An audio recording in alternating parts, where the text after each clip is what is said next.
How's it going, YouTube? Mark, Ricky, and we have a very special episode here today. We are with Witch of the Vale. We're with Erin and Ryan. They are a duo out of Scotland, and they are doing some really, really cool musical stuff. How are you both doing tonight?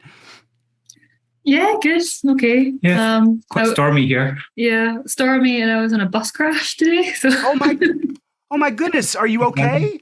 Yeah. Oh, don't clutter up the interview asking that. I've got all my limbs in one piece, no head injuries. Got your voice. Yeah, your voice is intact. Right. Yes, your playing hand is good, so we're okay. Exactly. So you're both from Loch Lomond area in Scotland, correct?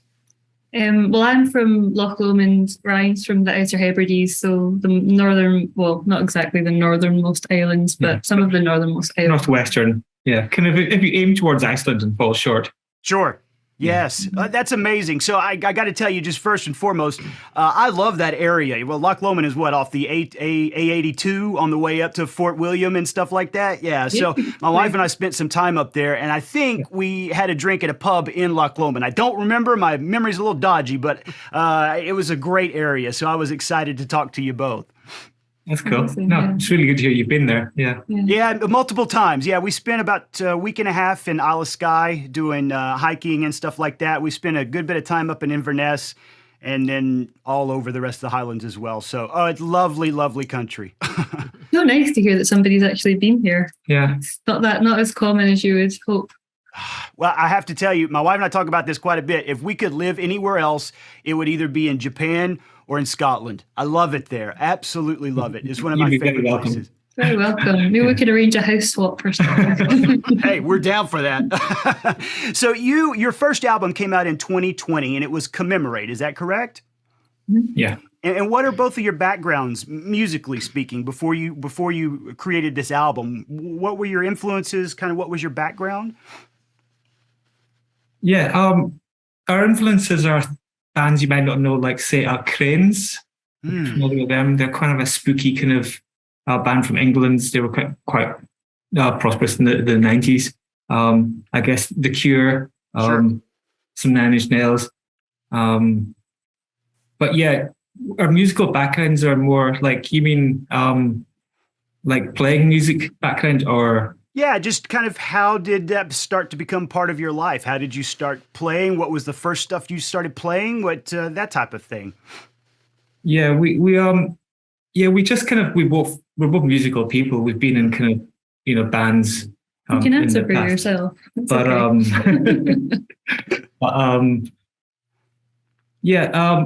we just kind of set aside some time and thought, let's we're married now. Let's try and do some music ourselves. It won't be anything serious. We'll just do some recording. Some slow music. We won't have to play it live or anything like that. But I assured her she would never have to sing live. And we just put some tracks on SoundCloud and see where it would go from there. And a friend of ours, Frankie, he's from Black Promotions. He offered us a show supporting Clan of Zymox for our first ever gig. Which how could we say no to that? So we had basically a month to come up with like another 5 tracks to, and try and make it live. And it's been kind of, snowboarding from there. Yeah. Wow. And Erin, how about you? I mean, like that for me, this like project in particular, I was really resistant to. I'd kind of grown up doing a bit of like a kind of theatre kids, really. I was a very resistant theatre kid, so I was kind of involved in kind of like theatre school and did like dance and had 2 left feet and hated it, and just none of that came naturally to me, and kind of played a few instruments, and then when I was in my teens, like played in a couple of kind of punky bands, but I'm just not a performative kind of person. Don't like being the centre of attention, and never really thought I would come back to music. And then I met Ryan, who twisted my arm and coerced me into it. And it really is true. Like, it started out with like promises of we'll never play live, and it'll just be this thing that we put some songs on the internet, and then kind of just slowly we ended up with commitments here and there. And even still now, we both struggle with the like live part of it, playing live shows. It doesn't really come naturally to either of us, but it's extremely difficult to get your music out there and get a bit of a following unless you're, willing to do that. It's interesting you say that, because I've watched a couple of videos of you guys doing like acoustic sets, and you would never know. And I'm a professional musician. I'm actually a music professor, and it's very natural for you, the way you perform. It's interesting you saying that. And I was fixing to ask you, was it liberating, or is like, okay, I'm gonna do these songs, and we're not gonna do them live? Do you feel like that lifted the pressure, or do you feel more pressure? Like, well, I'm not sure. You see what I'm saying? Yeah. Gosh, I don't know. I find it difficult to remember how it felt back before we started playing shows, actually. I think I always found quite a lot of pressure around it because, it's. I think that whole process of like writing something and then it being like accessible to other people, and that thing of like you put something on the internet and it's that's it forever. You can't take it back. So I think it's always felt quite exposing and vulnerable in all forms that it's taken. Yeah, definitely. Yeah. With no plan to take it live, I think that had a different dynamic on the songs we were writing, though. We didn't have to write for other people. There's nothing that we thought that other people would, want to hear necessarily. It was what we were just completely doing ourselves. Sure. And I was going to ask you about that as far as the lyrics are concerned. Do you both co-write the lyrics, or does one of you shoulder more of the lyrical content than the other, or how does that play out in your writing process? So I'm slightly possessive of the lyrics. So I write all the lyrics, with the exception of The Ghosts Won't Know on the first album. That was a rework. No, that was just lyrics that you wrote. Yeah, it's just the lyrics I wrote, yeah. And Crash. Yeah, two of the songs. Reworking of some old lyrics from old project of Ryan's, but everything else is my lyrics, yeah. Well, beautiful lyrics. Let me just say, Erin, beautiful lyrics. In graduate school, I focused on poetry and things like that, and that was one of the things that really, besides the imagery, which we'll get to in a minute, but that was one of the things that really drew me to your music was the lyrics. I absolutely love them, and I can't wait to watch one of the videos with you when we do that in a minute. Now, y'all have 2 songs on 2 music soundtracks. Is that right? So you've got a song on the Baphomet soundtrack and on Scavenger. Is that right? That's correct, yeah. Yeah. That is very exciting. How did that feel to see your music set to somebody else's film? I was quite excited to see the trailers in particular, because like seeing our music actually puts to the back end of a trailer and building the intensity was it was really nice to see. It was kind of bizarre to see as well, kind of surreal. And did they ask specifically for those songs, or did you write those songs specifically for the film? Oh no! I don't. Can you imagine writing songs for him? Oh, yeah. I feel like our songwriting process is complicated enough without bringing like, oh my god, visuals into it. No, or a narrative. Oh my god, no. No, we just selected them for those films. So, and we weren't involved in any of that process either. The label just came to us and said, "Hey, these, we want to use this song music," and we were like, "Well, of course." You said no to somebody wanting to use your song in their movie, like. Yeah. Can I go off what you were just talking about, because I'm interested in the process of how you come up with your songs, and I notice there's a lot of, and maybe this is from the fact that you guys didn't think you were going to play live. There's a lot of sound design elements. There's a lot of sound effects and atmospheric. And I think, what's the song of the sea? There's the drum beat has like pipes in it or something, right? There are all these kind of interesting little sound. How did that develop? Where did all that come from? The style of the track changes, I think, especially once the lyrics come in. Like the songs typically start out very, very different. And then I'll write the initial parts, and then Erin will come and pull it apart and throw away all the parts she doesn't like, which is probably about 80% or so. And then she'll kind of write a melody over the top. that will completely clash with my vision. So I'll throw away another 15% of what I had before. So I've got 5% left at this point, and I'll start trying to claw things back in. And then we'll argue for a while over what works and doesn't. And then the song kind of builds itself, its own kind of atmosphere, its own ambience, its own style. And at that point, we start bringing in things to kind of drive it further in that direction, whether it's some sound effects or, just some effects or some tricks that we're using to get this atmosphere. It's You interesting. made me really sound like a tyrant there. It's not. No. I mean, I collaborate. That's how you collaborate, is like a give and take.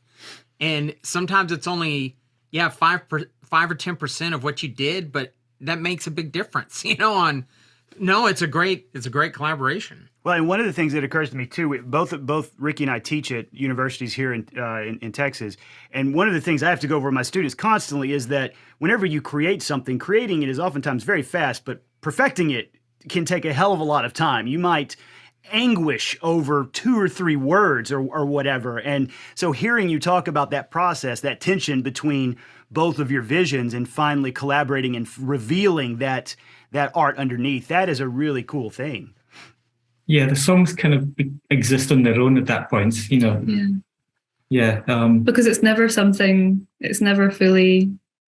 my song, and it's never fully his song. And in some ways, neither of us are ever really happy with what ended up. Yeah, it's and it takes a while for, I think, the song to make sense. But it is interesting as well then, just that obviously in the digital age of then having the paper trail of all the different versions. Yeah. And then you come by something a year later and listen to the original skeleton of this song, and it's just oh my god, that's so far from what it ended up. It's strange.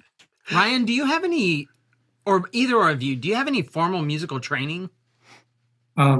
No, just at school. Because several of the synth piano parts sound like, I hear Bach in there. And I don't know if there's a lot of kind of polychordal stuff. I don't know if you know what I'm talking about. I don't know if y'all like that sound or if it's just happening. I speaking of shop, I need to ask you, I think there's a track that's in 7/8. 7/8. Which is that 7/8 time? 1, 2, 3, yeah. 4. Is it the? I was listening to it and I couldn't count it. I was trying to count it. But it's great. There's some really, really neat stuff in there. There's a couple of waltzes. I'm not sure which is in 7/8, but I'm not good with time signatures. So there's one. It's like a funky 6/8 that's got a little. But a lot of your music also kind of has this ebb and flow of the tempo, and maybe that's part of it too. Do you play to a click track? When you saw the live unplugged, we did have a click track for that. But when you record, it's very organic. Do you do a click when you record? Sometimes, she'll make me turn it off. For example, when she's recording the vocals, okay. And sometimes say a piano line might come back either a mess or sometimes too perfect, and I'll wreck it. You wreck it because that's what gives it that really nice organic feel. It doesn't sound like a robot. It's good. Yeah. Even when if we use a part of a drum loop in one track, we'll pull parts out of it and kind of mess it up a bit. It's got to feel a bit more natural, a bit more organic. Yeah. Since we're talking about recording, real quick, what DAW do you like to use? Cubase. You use Cubase? For no real reason other than familiarity. I did some at college, and that was. Oh yeah. And do you? I know you do a lot of live stuff, but do you have any favorite hardware? Do you have any favorite synths or anything? Or do you use some laptops in your live performance? Yeah, right? yeah. It's soft synths. We don't have any hard synths. So, okay. Just controllers. Yeah, Absinthe is one of my favorites. Oh yeah. A lot of people don't use that, but it's its own beast. I have trouble controlling it, and sometimes it's possessed, but it can pretty evil sounds out of that thing sometimes. Nice. Well, I think maybe in just a moment we'll switch some gears and we'll try to end this interview, and then we're going to go into and actually watch with you Love of a Father. Does that sound okay with y'all? Cool. Now, Cool. before we do that, I do have a question I do want to ask you, and I'm going to try to be as oblique as I can be on this. So I know that you're self-publishing this track. Is that right? In this next album, are you self-publishing that one? Is that right? Yeah. So one of the things that we have run across is when we're doing our reactions, and typically we kind of take music not apart, but we look at it from an academic perspective and things like that. We'll run across on YouTube, the copyright holds. And one of the things that we have realized is a lot of times artists don't know about that. We were trying to do some stuff from Billy Gibbons from ZZ Top, and he had put out some new stuff, and we were in contact with the label. And they were very excited for us to have it. And then it got copyright held, and the label had no clue who was holding it. We went through 2 weeks of talking to their label about who the hell is putting a hold on this, guys? No one seemed to know. And it never did get resolved. And so I know that there's kind of a push and pull between people creating content like we do on YouTube and the artists. And obviously, we want y'all to get paid. That's one of the reasons we love doing these interviews. But what's your view on that, of people on YouTube kind of reacting to music and talking about music and like what do you feel about, how do y'all feel about that? I mean, nobody makes any money in this scene anyway, right? Well, not the artists, I don't think. Yeah, well, especially. But, no, I mean, I think it's really positive. But, I mean, it's all in the end in service of the artist, really. I don't know. What do you think? Yeah, it's nothing to be precious about. If someone else uses your song, or even if someone takes one of your songs and uses a part of it and, in some way rips it up or something, that's complimentary. That's, I mean, all music is kind of derivative of itself anyway. Some are just more blatant than others. And, people sharing music online is, The thing that actually bothered me most was not somebody streaming, like using our music on YouTube or, but actually there was a situation where there was like a kind of goth compilation of I don't know, goth music from like new goth music or something. And they'd used a picture of me for the cover picture and we weren't even in the mix. That was way worse. Yeah.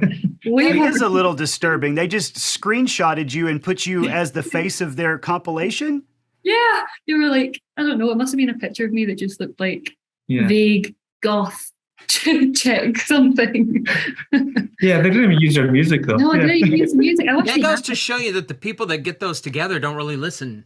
Right. Or don't really know the music. It's all the marketing people, whatever.